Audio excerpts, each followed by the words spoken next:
다비다 예전도에 감사합니다. 우리 다 같이 크게 박수하겠습니다. 단복을 맞춘 것 같습니다. 예, 감사합니다.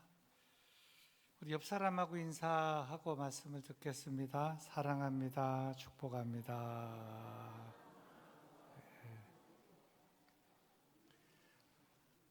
신약성경 누가복음에 보면 아주 유명한 17장에 보면 15장에 돌아온 탕자에 대한 예수님에 대한 비유가 있습니다.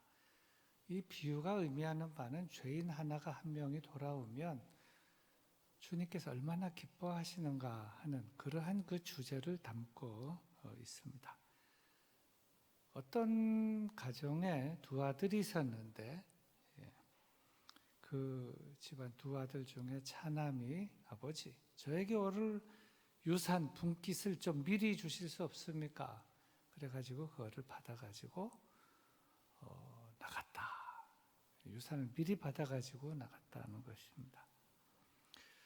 물론 장남에게도 주고 차남에게도 줬지요. 근데 이제 차남은 그 돈을 가지고 일단 집을 나가니까 잔소리하는 사람도 없고 감독자도 없고 흥청망청 쓰다 보니 금방 돈을 다 썼다. 유산은 한정되어 있고 쓰는 돈은 매일 물 쓰듯 해버리니 그게 어떻게 됐겠습니까? 얼마 가지 않아서 금방 바닥이 나고 말았습니다. 이 둘째 아들은 집을 나가자마자 얼마 되지 않아서 금방 알거지가 되고 말았습니다. 그런데 때마침 이 둘째 아들은 자기 집 근처에 있으면 감독도 받고 잔소리 들으니까 멀리 갔는데 마침 그 지역에 흉년이 들게 되었습니다. 돈은 없고 신세는 거지가 되었는데 먹을 것이 없어서 짐승을 키우는 또 짐승이 먹는 그 돼지 주염 열매를 먹고 살게 되었습니다. 그러던 어느 날 그는 지나간 세월을 뉘우치기 시작을 합니다. 내가 잘못했구나. 여기에 대한 내용을 성경은 이렇게 기록을 하고 있습니다. 이에 스스로 돌이켜 이르되 내 아버지에게는 양식이 풍족한 품꾼이 얼마나 많은가. 나는 여기서 줄여 죽는구나. 내가 일어나 아버지께 가서 이르기를 아버지 내가 하늘과 아버지께 죄를 지었사오니 지금부터는 아버지의 아들이라 일컬음을 감당하지 못하겠나이다. 나를 품꾼의 하나로 보소서 하리라 하고 이에 일어나서 아버지께로 돌아가니라. 이 이야기는 집 나간 이 둘째 아들이 집을 나설 때는 유산을 받아가지고 미리 많은 돈을 가지고 집을 나섰지만 시간이 지나면서 점점 돈이 줄어들고 나중에 알거지가 되어서 알거지가 된 그 다음에야 깊이 뉘우치고 집으로 돌아오게 된다는 그러한 구성 요소를 가지고 있습니다. 근데 오늘 이 창세기의 본문 이야기는 이 내용과는 정반대의 이야기입니다. 여기서도 집 나간 아들은 둘째 아들을 똑같습니다. 둘째 아들입니다. 저의 이름은 야곱입니다. 그러나 이 야곱은 집을 나갈 때 부자로 나간 것이 아니라 알거지로 나간 것입니다. 겨우 지팡이 하나만 들고 개나리 보침 하나 들고 먼 길을 떠나게 됩니다. 근데 이 야곱은 시간이 점점 지나면서 점점 부자가 된 것이 알거지가 된 것이 아니라 점점 부자가 되어 갔습니다. 아내도 여럿이 되었고 자식도 많아졌고 재물도 점점 불게 되어 결국에 가서는 그 탕자의 비유와는 정반대로 거부가 되었습니다. 이렇게 거부가 된 어느 날 하나님께서 이 야곱에게 고향으로 돌아가라 명령하였기 때문에 그 명령에 순종해서 지금 고향으로 돌아가고 있는 가운데 있는데 이러한 내용, 구성 요소는 돌아온 탕자의 스토리와는 정반대되는 개념이다. 이렇게 볼 수가 있겠습니다. 그런데 문제는 이 야곱이 가족을 이끌고 하나님의 명령에 순종하여 고향으로 돌아가는 것은 잘한 일이었지만 그 돌아가는 길이 수월하지 않았다는데 어려움이 있었습니다. 일단 고향으로 돌아가려고 하니 걸린 것이 형 에서였습니다. 물론 돌아온 탕자도 마찬가지입니다만은 형이 좀 걸리는 것입니다. 그래서 그는 형과의 관계를 놓고 밤새 하나님과 기도로 씨름하여 일단 그 문제는 넘게 되었습니다. 그러나 그는 자신의 그 최대의 과제가 해결되고 나자 다시 옛날의 습성, 약삭빠른 인간적인 모습이 나타나고 말았습니다. 하나님께서는 저보고 베델로 돌아가라 그랬는데 저는 베델로 돌아가지 아니하고 숫곳으로 세겜으로 가서는 숫곳 세겜에 가서 눌러 앉고 말았습니다. 그런데 하나님은 베델로 돌아가라 그랬는데 베델로 안 가고 중간에 머무는 그 숫곳 세겜 지역에서 딸 디나가 백주에 강간을 당하는 어려운 일을 맡게 됩니다. 이러한 사건이 터지자 야곱, 디나의 아빠 야곱은 단단히 화가 났습니다. 그 형제들인 이 야곱의 아들들은 화가 머리끝까지 붙였습니다. 물론 화가 난 현상은 자연스러운 현상이라고 봅니다. 그러나 그들은 그들이 갑자기 당한 이 문제에 대해 조금이라도 깊이 생각해 보아야 했으며 이러한 문제가 왜 왔나 좀 깊이 기도하면서 하나님 앞에 물어섰어야 하는데 그러지 않고 또 저들이 이 디나를 강간한 사람을 응징하려는 것도 좀 침착하게 이성적으로 대해야 되는데 그렇게 하지를 않았습니다. 오히려 이 디나의 친오빠들인 시몬과 레위가 칼을 빼들고는 그 성 안에 있는 남자라는 남자는 모조리 다 죽여버리고 말았습니다. 그런데 이것은 분명히 잘못이었습니다. 왜냐하면 만약 야곱이나 야곱의 아들들이 디나 사건을 찾아 강간을 한 사람 이 사건을 응징하려고 했다면 그 한 사람한 핀셋으로 꼭 집어서 그 사람을 응징을 했어야 되는데 무고한 다른 남자들까지 싸그리 다 죽여버렸다는데 문제가 있다는 것입니다. 그럼 왜 일이 이렇게 됐는가 이렇게 생각해 볼 때 그들이 너무나 화가 난 나머지 앞뒤 생각하지 않고 사람들 중에 급한 사람은 앞뒤 생각 안 하고 침착하지 않고 그냥 소리부터 질러버리듯이 칼부터 빼가지고 남자란 남자는 모조리 죽여버렸다는 이것이 사실은 문제였다 하는 것입니다.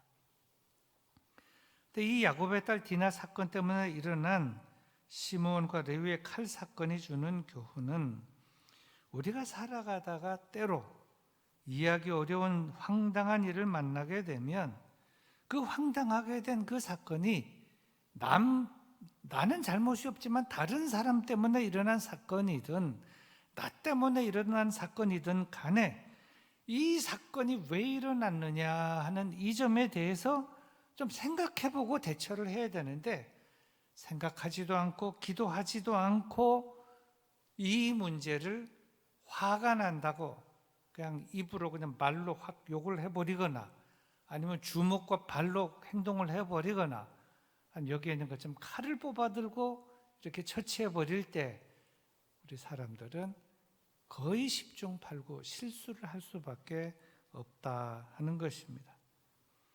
물론 그들은 그렇게 해서 많은 남자들을 잡아 죽이는 것 가운데 디나를 범한 그 범인도 잡아 죽인 것은 사실이지만 생사람을 너무나 많이 잡아 죽였다는 데 문제가 있습니다.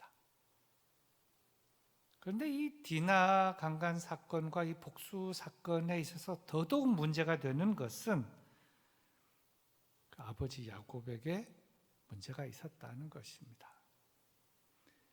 아버지 야곱은 아버지 육신의 아버지일 뿐만 아니라 가정에서 가장으로 세운 영적인 지도자, 중심을 잡아야 할 사람이다 하는 것입니다. 어디나 단체에 보면은 대표가 수장이 있습니다. 뭐 교회나 무슨 뭐 회의단체나 뭐 직장이나 간에, 그런데 이 최고 책임자 아니면 전체를 리드하는 그 리더는 감정적으로 모든 일을 해서는 안 된다 하는 것입니다. 물론 감정도 있지만 이성적으로, 그리고 전후 좌우 상황을 잘 판단하면서, 그리고 전체를 잘 컨트롤하고, 때로는 그 문제 해결도 하기도 하지만 또 때로는 이 사건을 중심으로 교육과 교훈할 것은 교훈하면서 전체를 이끌고 가야 되는데, 이 아버지인 야곱은 그러한 자신의 위치와 책임과 그 의무를 망각하고 아들들과 함께 이 모든 사건을 감정적으로 처리해 버리고 말았다는데 문제가 있다 하는 것입니다.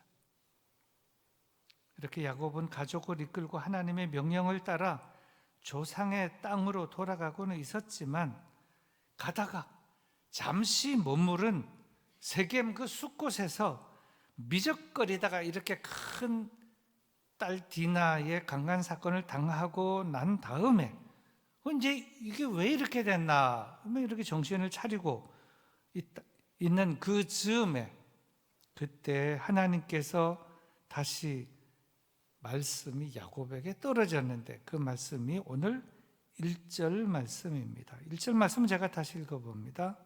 하나님이 야곱에게 이르시되 일어나 베델로 올라가서 거기 거주하며 내가 내 형 에서의 낯을 피하여 도망하던 때에 내게 나타났던 하나님께 거기서 제단을 쌓으라 하신지라. 공동 번역은 이렇게 번역을 했습니다. 하나님께서 야곱에게 말씀하셨다. 이러고 있지 말고 베델에 올라가서 거기에 자리를 잡아라. 베델에 자리를 잡아라. 내가 형 에서를 피해 갈 때 너에게 나타났던 이 하나님에게 제단을 쌓아 바쳐라. 현대인의 성경은 이렇게 번역을 합니다. 하나님이 야곱에게 말씀하셨다. 너는 베델로 올라가서 거기 정착하여 내가 내 형 에서를 피해 도망하던 때에 너에게 나타났던 나 하나님에게 단을 쌓아라. 베델로 가라 그랬는데 안 가니까 미적거리다가 세겜 숲곳에서 사건이 터진 그 이후에 넌 뭐하냐? 베델로 가라 그랬는데 왜 베델로 안 가냐?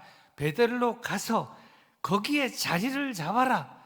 내가 정착할 곳은 숲곳, 여기에다 내 집 짓고 돼지우리 짓고 가축우리 짓고 여기 사는 게 아니고, 그거는 베델로 가서 집 짓고 가축우리 짓고 사는 것이야. 정신 차려 이 사람아. 하나님 말씀입니다.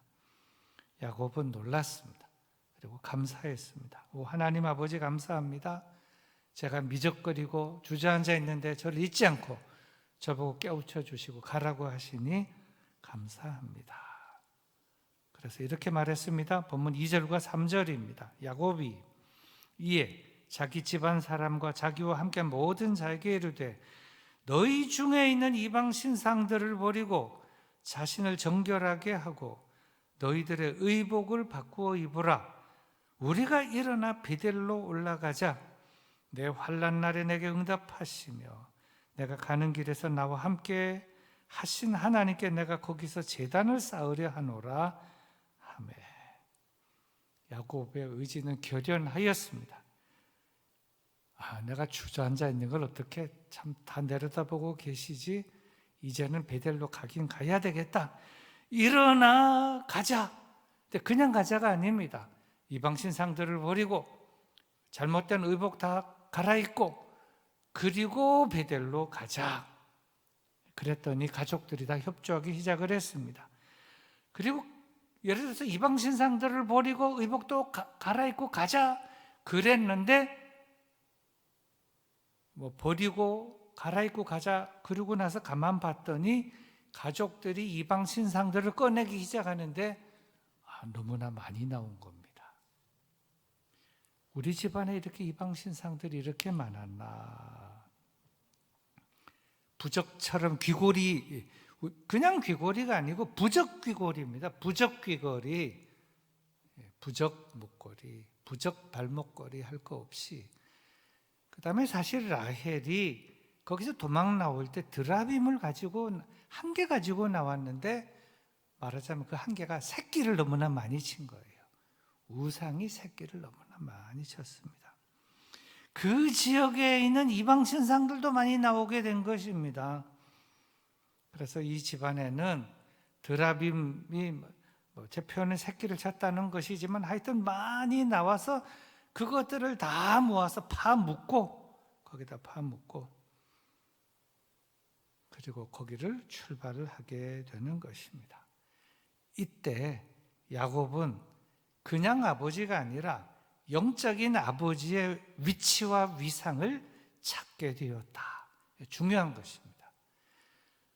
전에 좀 진작 그랬었어야 되는데 사건 터지고 와장창 문제가 생기고 나서, 야, 우리 가운데 있는 모든 이방 신상들을 다 버리고 잘못된 이방 의복 다 갈아입고 베델로 올라가서 하나님 앞에 제단을 쌓고 거기에서 집 짓고 거기에서 우리간 짓고 그러고 살자 하는 것입니다. 자, 오늘 본문의 4절과 5절 말씀입니다. 제가 읽어봅니다. 그들이 자기 손에 있는 모든 이방 신상들과 자기 귀에 있는 귀고리들을 야곱에게 주는지라 야곱이 그것들을 세겜 근처 상수리 나무 아래에 묻고 그들이 떠났으나 하나님이 그 사면 고을들로 크게 두려워하게 하셨으므로 야곱의 아들들을 추격하는 자가 없었더라. 저도 정신 차리고 야곱이 영적인 제사장, 영적인 아버지의 위치를 회복하고 모든 이방신들을 다 갖고 와라 해서 땅에 파묻고 그리고 출발을 했는데, 그 지역에 있는 남자는 다 뭐 이렇게 했지만 그들이 추격하는 자가 없었는데, 없은 것은 하나님께서 그렇게 하셨다. 하나님께서 왜 그렇게 했겠습니까? 정신 차리고 야곱이 영적인 위치를 회복하고 그냥 가장이 아니라 영적인 그 포스를 가지고 위치를 회복하고 나니까 하나님께서 기뻐하셔서 저들을 보호하셨다 하는 것입니다. 자, 그럼 우리는 여기서 하나님께서는 왜 야곱에게 베델로 올라가라, 하필이면 베델로 올라가서 거기 거주하며 거기서 제단을 쌓아라 그러셨는가? 여러분 어떻게 생각하세요? 모든 사람은 다 베델로 올라가야 되는 겁니까? 사실 모든 사람은 자기가 살고 있는 곳에서 제단을 쌓고 하나님을 섬기면 되는 것입니다. 어디든지 하나님을 기쁘시게 섬기고 있는 곳에서 제단을 쌓고 하나님의 이름을 부르며 예배를 드리면 하나님이 받으시는 것입니다. 그래야 맞는 거지요. 물론 사람들마다 좀 신앙이 떨어지고 그러면 베델로 올라가자 그렇게 말할 수도 있고 그것도 어필이 되는 겁니다. 근데 야곱에게 있어서는 베델이 중요한 성지였다는 것입니다. 굉장히 중요한 것입니다. 야곱은 형 에서를 피해서 도망하다가 저가 들판에서 잠을 자고 꿈에 천사들과 하나님을 만나고 일어나서 보니 너무나 두렵고 떨려서 두렵도다 이곳이요 하고 뱉던 그 돌을 고추 세우고 기름을 붓고 그곳 이름을 뭐라고요? 베델이라 했다. 그리고 나서 야곱은 그것만 한 것이 아닙니다. 그 세 가지 서원까지 했습니다. 서원 참 중요합니다. 하나님 참 감사합니다. 앞으로 여호와 하나님이 저희 하나님이 될 것입니다. 그리고 이 돌들은 하나님의 전이 될 것입니다. 그리고 앞으로 제게 해주실 모든 것에서 10분의 1을 하나님께 드리겠습니다. 그러면서 세 가지 소원을 했는데 세 가지 소원은 이것이었습니다. 첫째, 제가 가는 길에 저를 지켜주신다면 서원을 지키겠습니다. 둘째, 제가 가는 길에 먹을 양식과 입을 옷을 주신다면 서원을 지키겠습니다. 그리고 제가 가는 길을 다 마치고 저를 아버지 집으로 돌아가게 해주신다면 서원을 지키겠습니다. 그랬습니다. 하나님은 이 약속을 다 야곱을 잘 가게 하고 먹을 양식과 입을 옷도 주시고 돌아오게끔 하나님이 다 했습니다. 하나님은 이제 야곱은 꾀돌이에요. 욕심도 많고 거짓말도 잘하고 그랬는데 일단 하나님과의 관계와 끈이 있으니까 그렇게 서운한 거를 다 해준 거예요. 가는 길을 인도해 주시고 지켜주시고 먹을 거 주시고 입을 거 주시고 또 뭐 아내들 자식들 낳게 하시고 부자 되게 하시고 돌아오게끔 베델로 돌아오게도 하고, 그럼 베델로 돌아오라 그러면 베델로 쫙 돌아와야 되지 않겠습니까? 근데 왜 미적거리느냐 하는 겁니다. 하나님은 다 해줬는데. 야곱은 어려울 때는 매달려 기도하고 야복강가에서 기도하고 그 들판에서 그 베델에서도 기도하고 서원 기도하고 뭐 약속도 하고 이렇게 했는데, 사실 야곱을 보면 자기 자신이 그렇게 결사적으로 잘 지킨 것도 아니고 자기 그 자식들에게 막 신앙생활 잘 하도록 뭐 세게든지 약하게든지 그것도 제대로 하지 못했습니다. 야곱이 11조를 잘 드리겠다고 했지만 성경에 그 어디를 봐도 야곱이 11조 생활했다는 기록은 없습니다. 그리고 어려운 일이 생기자, 디나 사건 터지자 모든 일을 감정적으로 처리하고 말았습니다. 이것이 야곱의 현주소였다 하는 것입니다. 야곱이 돈이 없어서 11조를 못 드렸습니까? 세겜에서 땅 몇 평을 사기 위해서는 돈을 왕창 지불하고 거기서 땅을 사고 집을 지었습니다.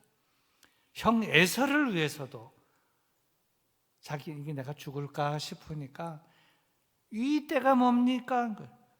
주의 종 에서를 위한 예물이옵니다. 막 바리바리. 근데 야곱은 지금 자기가 생명이 붙어 있고 살아있는 것이 하나님 때문에 이렇게 살아있음에도 불구하고 하나님 앞에 드리고 구별하여 헌신한 재물은 없었다는 것입니다. 그래서 하나님은 야곱에게 정신 차려 이 사람아, 내가 생명이 붙어 있는 건, 내가 먹고 있는 거, 입고 있는 옷, 내 모든 가족, 내가 모은 모든 재물, 그게 네 건지 아느냐. 다시 베델로 올라가. 그 베델로 딱 올라가 보면 알 거 아니에요? 아, 내가 그때 하나님을 만났을 때 내가 그때 참 지팡이 하나 들고 이렇게 나왔는데 소원 기도하고 매달렸는데 한 개도 못 지켰구나. 하나님은 나에게 다 지켜주셨는데. 그래서 베델로 올라가라. 오늘 본문 1점을 다시 읽어보겠습니다. 1절입니다. 하나님이 야곱에게 이르시되 일어나 베델로 올라가서 거기 거주하며 내가 내 형 에서의 낯을 피하여 도망하던 때에 내게 나타나던 하나님께 거기서 제단을 쌓으라 하신지라. 그래서 다시 이제 베델로 올라가게 됩니다. 이제 가요. 가는데 이제 성공하게 됩니다. 그것은 오늘 본문 이제 5절까지인데 6절, 7절 그 뒤에 있습니다. 제가 6절과 7절을 읽어보겠습니다. 야곱과 그와 함께한 모든 사람이 가나안 땅 루스 곧 베델에 이르고 잔잔잔 그가 거기서 제단을 쌓고 그곳을 엘 베델이라 불렀으니 이는 그의 형의 낯을 피할 때에 하나님이 거기서 그에게 나타나셨음이더라. 베델에 도착했습니다. 야곱이 감개가 무량했겠지요. 하나님이 나보고 왜 베델에 가라 그랬나? 가슴이 짠하게 이제 오는 겁니다. 그리고 베델에 돌아왔습니다. 돌아와서 제단을 쌓았습니다. 제단을 지금 쌓았어요. 하나님의 마음이 어떠하셨겠습니까? 하나님이 기뻐하셨겠죠. 돌아오라, 베델로 가라. 내가 너를 여기 다시 돌아오게 하기까지 너를 인도하고 지키고 보호하리라 하나님 말씀하셨는데 저같이 돌아온 겁니다. 베델로 다시 돌아오자마자 하신 말씀이 아주 중요한 말씀이 있습니다.